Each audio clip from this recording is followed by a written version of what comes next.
Shin ko ka san da zaka iya earning fiye da 10,000 a auto invest? Yanzu haka Binance sun hiddo wani promotion na auto investing kamar yadda kuke gani, amma kafin yi muku bayani bari mu je kai tsaye in yi muku auto investing ku ga menene auto investing sannan kuma ya ake yin shi. Da farin za ka shigo nan ga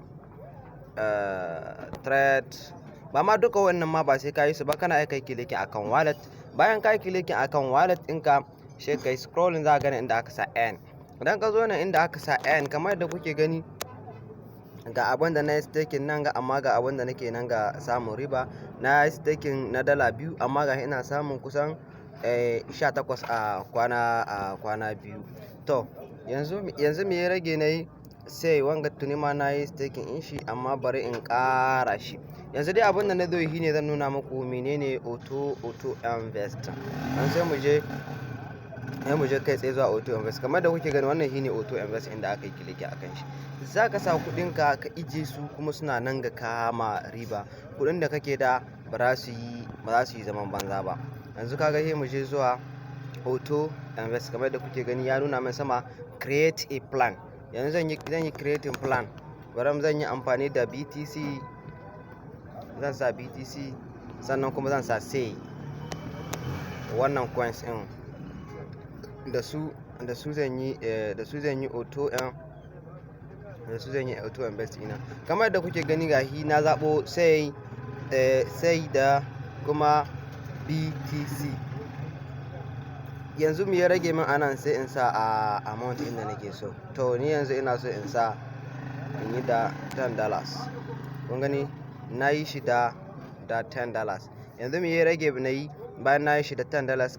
Akwai nan daily, in kana so gahi daily 4 hours, 8 hours, 2 hours, weekly da ma dai sauransu. Ya danganta da abin da kai ka zaɓa ma kanka. To amma ni nan zan bar shi akan daily. Yana akan daily ko kuma kana iya kunna shi one time. Idan ka kunna one time kuma za ga ya tafi. Bayan na kunna wannan me ya rage mini sai in yi in ta akan next. Kun gani na je akan next spot wallet. A cikin spot wallet zai ciro kudaden da za mu yi amfani da su. Za su cire min 0.2 na fee transaction. Kun gani dai payment order, subscribing komi ya haɗu. The first purchase will be an 11/8. To yanzu bari in yi confirming. Ya yi confirming ga yanayi. Kun gani subscription successfully creating that. Gashi kuna gani lokacin da na yi creating shi. Subscribing amount na $10, token BTC, sai allocation ga nan dai 50-50 ne.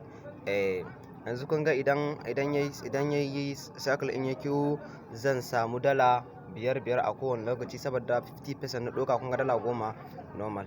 Yanzu bari mu je history ina na plan ina sai ku gani. Gashi kun gani portfolio ina one time nan an samu $5 a sai in kenan. Kun gani sannan a BTC in ma gashi sun sami ni $5 kuɗin daga spot wallet ina suka fita.